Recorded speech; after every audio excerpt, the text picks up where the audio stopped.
Huwag mong isipin ng mga negatibo, huwag mong hayaang mawala ang mga ngiti mo.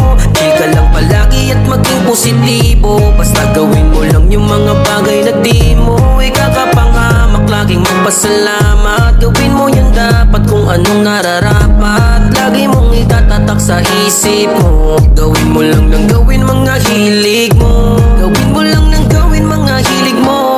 Huwag mo na lang pansinin ang nasa paligid mo.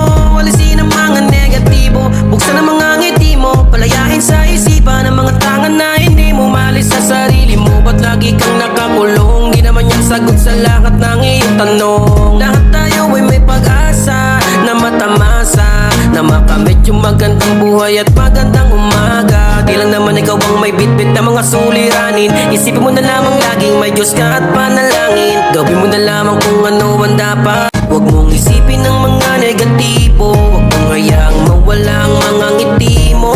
Chika lang palagi at maging positibo, basta gawin mo lang yung mga bagay na di mo ikakapangamak. Laging magpasalamat, gawin mo yung dapat kung anong nararapat. Lagi mong itatatak sa isip mo, gawin mo lang ng gawin mga